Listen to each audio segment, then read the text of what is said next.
any concept like this is always about awareness, knowing that, hey, this is down the road, or yes, I'm in the middle of this. Let me think proactively about what I potentially could do rather than being caught by surprise. And again, all of a sudden, well, I'm doing my taxes, we're approaching April 15th. This is not the time to be planning.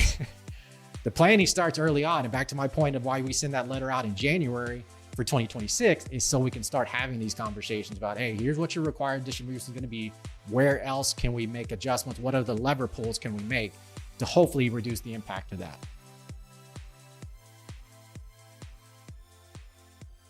Welcome to another episode of the Simply Retirement Podcast. I am your host, Eric Blake, practicing retirement planner with over 25 years of experience, founder of Blake Wealth Management, and I would not be the man I am today without the women in my life. Joining me again on today's episode is Wendy McConnell. Wendy, how are you? I'm good. Thanks for having me. Absolutely. I'm glad you're here. As we were just talking about before we got started, surviving Snowmageddon 2026 here in the Dallas area. Still have some ice on the ground. I actually left, finally got out to play a little pickleball this morning. And had to be very, very careful on the way to the car. Yeah, I'm assuming you played indoors. I did. Yes. Yes. I forgot you played. Yeah. So I try to get out there 2-3 times a week. Good for you. As best I can. So I, try to mix that in with some trips to the gym as well, of course. But yeah, got to at least get a couple of pickleball sessions in each week. Yes, I know. It's a bad addiction, but someone's got to have it. There are worse addictions, obviously. I agree 100%. I always like the videos you see online on Instagram or whatever it is about your first time to play pickleball and you just kind of going out there for fun. And by the next couple of videos, you got all the gear on, you got the glasses on and the pads on and the knee braces on. It is. It's so funny. And people, you do get addicted so quickly. And people they make fun of you, but I don't care. I really don't. That's right. It's too much fun. All right. But we're not going to talk about pickleball all day, are we? Unfortunately, we're not going to do an episode on pickleball. Maybe we need to at some point in the future. But today's episode, we're actually going to be talking about required minimum distributions. Some people may hear them as RMDs. We talk about what they are, when they begin, how the rules have changed over the last few years, of course, why they matter once they do apply. But most importantly, of course, we're going to talk about some strategies you might be able to utilize to minimize the impact. And actually, in our last episode, we talked about the retirement contribution limits for 2026 and how to think about which accounts to fund first and prioritize those accounts. So today's conversation, I would call it kind of that next chapter of that discussion, and thinking about the choices that you make while you're saving can actually have a big impact later on when it's time to start taking that money out. And I would say, quite honestly, required minimum distributions are one of the clearest examples we have of how planning during your working years actually has a pretty big impact on your retirement years. And as a firm, in our financial planning firm, we just sent out what we call our RMD letters to clients who are required to take a distribution this year. Because what those letters do basically is confirm what that required amount is for the year. And also make sure, of course, we're going to make sure nothing gets missed. And we'll talk about why that's important here in just a bit. But I also want to highlight why we send those out now in January instead of later in the year, is that kind of that final reminder. And that's really because January gives us time. It gives us time to plan. It gives us time to look at their taxes, tax projections, and time to decide how these distributions are going to fit into the bigger picture instead of rushing into any big decisions at the end of the year when we have less time to think through ideas and strategies. Okay. Now, along with that RMD letter, we also include a helpful checklist called What Issues Should I Consider When Reviewing My RMDs? And we're actually going to make that same checklist available to our audience today. You can get a copy of that if you go to the simplyretirementpodcast.com/RMD. You can get a copy of that checklist and again, explore these ideas, strategies, and things you need to be aware of if you are subject to RMDs, or even if you may be subject in the next few years. And of course, for all the links and resources that we're going to share in today's episode, again, you can visit the simplyretirementpodcast.com. Lots of goodies. Lots of good stuff. So first thing, let's talk about what a required minimum distribution is. And basically, it is a minimum amount that the IRS requires you to take out. It requires you to take out a certain amount each year once the account owner reaches a certain age. Now, these are your 401ks, exactly. Any money that has been tax deferred. Right. So the way we think about it is if you got a tax break when you put the money in, most likely you're going to have a required distribution at some point down the road. So again, just like you said, 401ks, 403bs, traditional IRAs, any type of pre-tax account where, again, it saved you taxes when you put the money in, it's going to be taxable when you take it out, and there's going to be an RMD most likely. Okay. Now, again, once RMDs begin, the question isn't really if you're going to pay tax on the money, it's when you're going to be paying tax and how much. And that's, again, we're going to talk some ideas and strategies in our episode today. Okay. Now, again, before we go any further, it's obviously important to talk about what happens if RMDs are missed. So under today's rules, if an RMD is not taken, the IRS can assess a penalty of up to 25% of the amount that should have been withdrawn. Okay. Ouch. Now, if this is if it's a mistake or something happened and you can fix it pretty quickly, they may actually be able to reduce that to 10%. Now, just for some perspective, prior to Secure Act 2.0, this penalty actually used to be as much as 50%. So again, while the rules are better today than they once were, those consequences are still pretty serious. Again, we want to be aware of what's going on. Now, we've even seen situations, this wasn't actually a client of ours, but it was the elderly parent of a client where she used to be in the teaching in the school district here locally in McKinney, Texas. She's 96 today, but she had this old 403B from her years when she was in teaching in the school district, not realizing that she was supposed to be taking required distribution. It wasn't a large account, but it had grown pretty steadily over time. But RMDs were never taken. And this is when the rules, we'll talk about the ages here in a little bit, but this is when the rules were 70 and a half. So at this time, I think it was a couple of years ago. So she was like 94 at the time. So that's like 24 years of missed RMDs. Yeah. And by the time this actually came to light, these missed distributions ultimately potentially could have cost, thousands of dollars in penalties. Even you've eaten up somewhere around, half of the account almost by the time it was all said and done.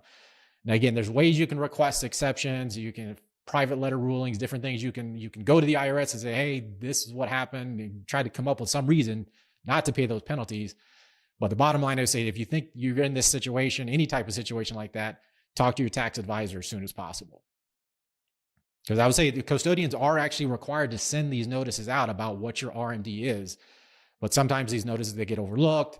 People don't understand what they're telling them, especially if maybe it's an older account, like in her case, where, she's been retired for 25 plus years, if not longer, just not realizing that was the case.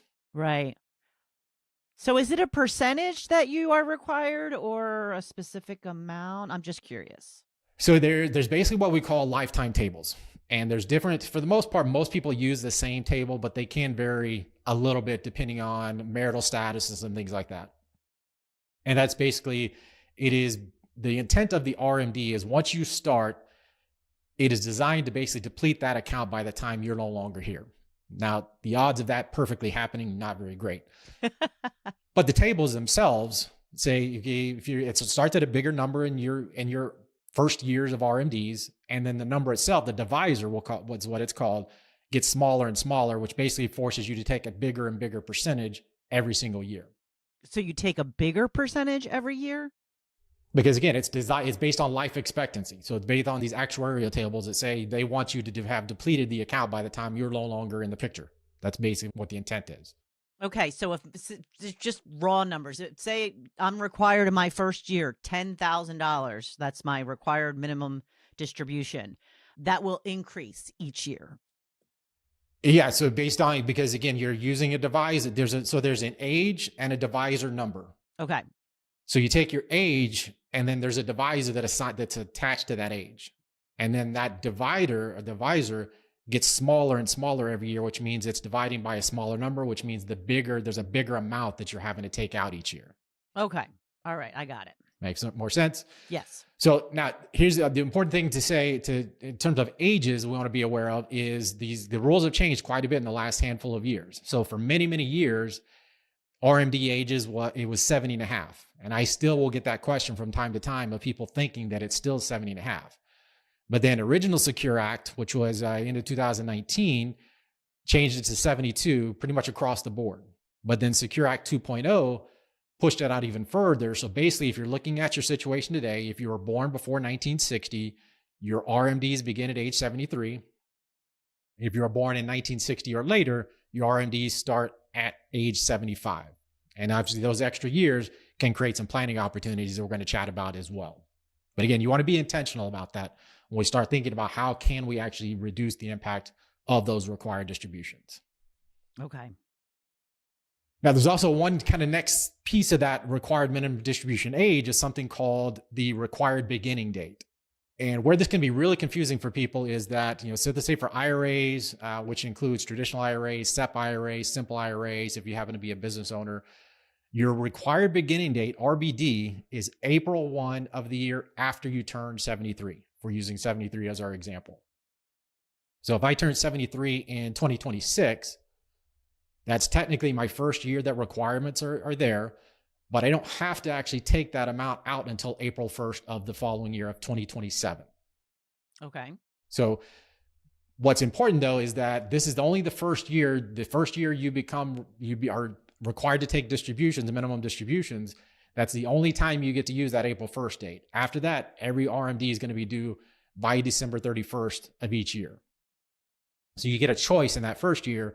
You can take your first RMD within the first calendar year of you turning 73, or you can wait until April 1st. But the trick is, if you decide to delay, you'll actually need to take 2 RMDs in that second year. Not to keep it, less confusing or anything, but yeah, okay. Well, so here's a great example. So we actually have a client that's kind of in that circumstances. So it's a husband and wife. They both turned 73 this year, but they're actually both still working, make pretty good salaries. And so where you think about how this might apply is if they were going to take their RMDs this year, while they've got full salaries, they're 73, so they're both also receiving Social Security benefits. So if they were to take that RMD, they might pay a much higher tax rate on those distributions than they would if they actually say, okay, we retire on December 31st. Now we might consider taking both of those RMDs next year. And in this particular situation, again, a real example where delaying that first RMD could actually be the difference in them paying 24% in federal tax on that distribution versus potentially somewhere around 12%. Okay, well, I like Right? that. Right. And the other thing, and we're going to talk about this as we go through as well, is in a circumstance where we're stacking income on top of other income in this scenario, it might actually trigger other things like higher Medicare premiums through what's called the IRMA surcharge. Right. So there's a lot of different reasons. Again, the biggest thing is know the rules, know when your requirements are going to start and what my options are in that first year if I happen to continue to be working. Okay. And that's really when you start thinking about these risks of not planning for your RMD. So we talked about, obviously, there's a big risk if you miss an RMD, but there's also risk of not planning for RMDs. Now, whether you're a few years away from your starting required distributions or you're already taking them, that's really where the planning becomes so critical, because we've already talked about that potential 25% penalty of missing an RMD. But there's also issues where we think about what happens if you take RMDs, again, RMDs are going to be stacked on your other income sources. So even if you're retired, if you've got a pension, if you've got Social Security, those RMDs get stacked on top of that other income and might force you into a higher tax bracket than what you thought you might be in. Okay. It can also increase the taxation on your Social Security benefits. So again, we've talked about provisional income on past episodes, but IRA distributions count towards provisional income, which increases potentially how much of your Social Security actually is going to get taxed as well. And then I just touched on this one just a minute ago, but there's also what I kind of call shadow taxes, the ones that kind of sneak up on you. They're not technically taxes, but if your income is higher than it would have been otherwise, and that ends up you paying more of something, that's probably kind of a tax in my book. But that one common example that I see quite a bit is IRMA surcharges. So it's the additional Medicare premiums you might have to pay if your income exceeds certain levels. So the same thing, if you don't plan for those required distributions, that's another potential risk where it can force you into higher Medicare premiums down the road as well. My mind is reeling. If you convinced me, I'm hiring a financial advisor. That's a great idea. Oh my goodness. It's just so much. It is. And again, but I think the biggest thing is any strategy like that, any concept like this is always about awareness, knowing that, hey, this is down the road, or yes, I'm in the middle of this. Let me think proactively about what I potentially could do rather than being caught by surprise. And again, all of a sudden, well, I'm doing my taxes, we're approaching April 15th. This is not the time to be planning. Right. The planning starts early on. And back to my point of why we send that letter out in January for 2026 is so we can start having these conversations about, hey, here's what your required distribution is going to be. where else can we make adjustments? What other lever pulls can we make to hopefully reduce the impact of that? Okay. And especially as it relates to Medicare premiums, if your 2026 income pushes you above one of those thresholds, it doesn't actually impact your Medicare premiums until 2028. So again, thinking about catching you by surprise, there's so many people that I get that question. How would I have ever known that? How would I know this is going to impact me 2 years from now when there's nothing at all I can do about it? That's where the proactive component of this really comes into play. Okay. Now, a couple other risks we'll talk about. So again, we also have recent tax law changes. There's new tax deductions. There's new benefits that could also potentially have, they have these different income thresholds. For example, the new age 65 plus deduction, there's income thresholds. So if you exceed a certain income level, that deduction could either be reduced or could be completely eliminated if your income was too high. So again, that's the importance of understanding what the impact of RMDs or required distributions are going to be and how they specifically impact you as the retiree. You really want to look at your individual situation. And then another big issue that I see in our practice a lot working with women is it's really important when we're talking about that widow's penalty. And basically what you think about what happens is one spouse passes away, those tax brackets shrink, but the RMDs will a lot of times will stay the same. And that can cause RMDs to basically stack on top of one spouse. So just a quick example, let's say we got two spouses, both of them have $500,000 in their retirement accounts. One spouse passes away, the other spouse inherits it. Now the surviving spouse has $1 million. Now that full $1 million, the RMD dollar figure may stay the same, but now that surviving spouse is potentially in a higher tax bracket. Right. Yeah. Got it. Hi, everyone. It's Eric. Hope you're enjoying today's episode. I want to take just a quick moment to share a resource I think you'll find really valuable. If you've ever asked yourself, how much is my Social Security reduced if I file early? Or am I eligible for benefits as a spouse, surviving spouse, or even after divorce? You're not alone. That's why we created our ultimate guide to women's Social Security success. It includes 6 of our most popular Social Security guides and checklists for women. Inside, you'll find a 2026 quick reference guide with key Social Security amounts and limits to be aware of, along with 5 additional guides and checklists to help you make more informed decisions about eligibility and filing strategies. You can download it for free at womenssocialsecurityguide.com. Keep it handy wherever you may be in the decision-making process. Now, back to the episode. All right, so I do want to touch on inherited accounts and Roth accounts just for a second. I will also point you to a couple episodes we did earlier on specifically on those topics. But inherited retirement accounts do have required distributions in certain cases, but they kind of come with their own set of rules. And not to oversimplify them, but basically you think about if you're a non-spouse beneficiary who inherits an IRA, you're going to be subject to something called the 10-year rule, which generally means that account must be emptied by the 10th year after the original owner's death. But that technically falls in that category of required distribution. So by the end of year 10, you got to have fully distributed all that money from the account. Now, spouses often have a little more flexibility in terms of thinking about, what can I roll the IRA, my deceased spouse's IRA to my name, or vice versa. So there's some things that spouses have a little more flexibility with. But again, just being aware of inherited accounts do have their own rules. So we did an episode back on episode 52, I've inherited an IRA, now what? Where we address some of those specific issues. And then Roth accounts, Roth IRAs and Roth 401ks do not have RMDs any longer for the original account owner, but they are also still subject to that 10-year rule. So again, I'll refer you to episode 73 there we did Roth IRAs and retirement and what you need to know.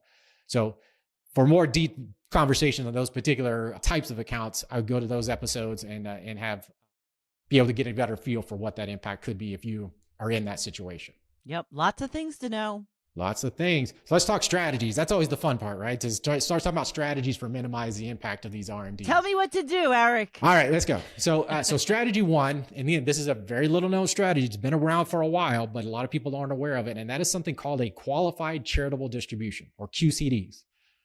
So once you reach 70 and a half, you can actually give money directly from your IRA to a qualified charity. And that amount that you give counts towards satisfying your RMD, but it's not included in your taxable income. Okay. So just a quick example, let's say my required distribution, you used the $10,000 example earlier on, so we'll stick with that. So I've got a $10,000 required distribution for the year. I write a check from my IRA directly, or I distribute money directly from my IRA for $5,000 to the SPCA or the American Heart Association, whatever the case might be, my requirement is still $10,000. $5,000 goes to the charity, which means only $5,000 goes on my tax return as taxable. Because you've gifted half of it. Because you've gifted half of it. Now, there are some limits. So the limit is pretty big. It's somewhere around $110,000 or so is the maximum that you can utilize this strategy for. So if you're in that specific situation, obviously I would encourage you to talk to your tax advisor, your financial advisor about those circumstances. But if you are already giving to a charity, this can be a very effective way to reduce the taxes without really changing your lifestyle much. All right. So another strategy is just using timing wisely.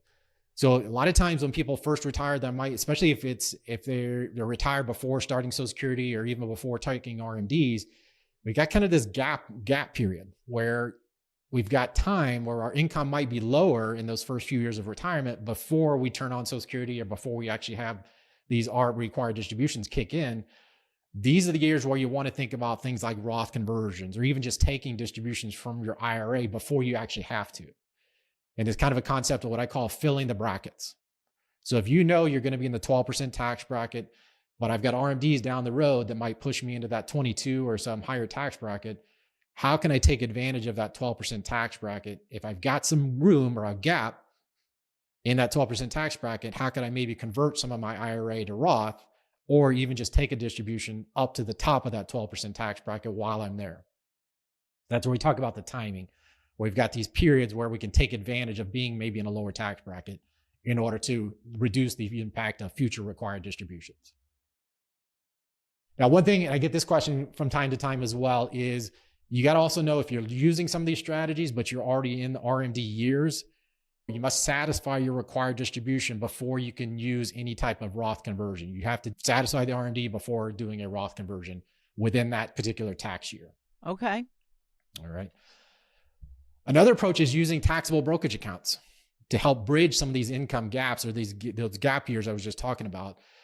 Now, this might be trying to build up an after-tax account during your working years. So we talked about priorities in our last episode of do I max out my 401k? Do I contribute to a Roth? Do I also combine that with an after-tax account? So that might be where, hey, yeah, let me put some money in an after-tax account that might help me fill some of these gap years, where maybe then allows me some flexibility to do, again, Roth conversions, use or take IRA distributions. Or even if you're taking distribution, you're taking money out and you use that to fund an after-tax account. And it's basically just creating tax flexibility. I talk a lot about what I call our tax control triangle, or maybe just think of it like a table. So if I've got this table and I've got 3 legs, well, if all my money is in pre-tax accounts, my table is not going to be very strong. Or even if I've got 2, I got pre-tax and I've got Roth, 2 of my 3 legs are pretty stable, but I'm missing a third. Again, that table is not going to be very sturdy. So where the after-tax account might be that third leg of our table, so it gives you some more stability from a tax planning perspective. Okay. Now, here's the one a lot of people also aren't aware of, and that is if you're still working, most employer plans will allow you to delay those RMDs until you actually retire. And that's happening more and more, where if I'm still working into my 70s or even my mid 70s, as long as I'm still with that current employer and I've got money in that employer's plan, that current employer's plan, I can actually delay those required distributions until my retirement. But just for that company, right? Just for that company. Okay. So that's really where you got to be strategic around, okay, if I've got IRA money sitting out there somewhere, does it make sense to roll that IRA money into my current employer's plan in order to help me delay that? Now, again, you want to be careful about that, because if you're just stacking RMDs on one on top of the other, it might have more of a negative impact than you think it might. But again, looking at your specific situation, see if rather rolling IRA money into your current employer's plan to help you delay those RMDs for a little while longer, if that would make some sense. Okay. So that's really the basics of what I wanted to talk about. And I think the key takeaways are thinking about, number one, you want to understand when your RMDs begin. That is critical. Again, that depends on your year of birth. Under the current tax law, Secure Act 2.0, if you were born in 1960 or later, RMD age is 75. If you were born before 1960, your RMD age is 73. Now, I do want to point out something here, and that's important to understand. Original Secure Act, which was back in 2019, changed the age from what had been the 70 and a half for many, many years to 72, basically across the board. But if you were born before 1951, that RMD age did not change your required beginning date to age 73. So just because it's now 73 and 75, depending on your year of birth, if you were born before 1951, make sure you haven't missed any required distributions because you thought the rules had changed, right? Good to know.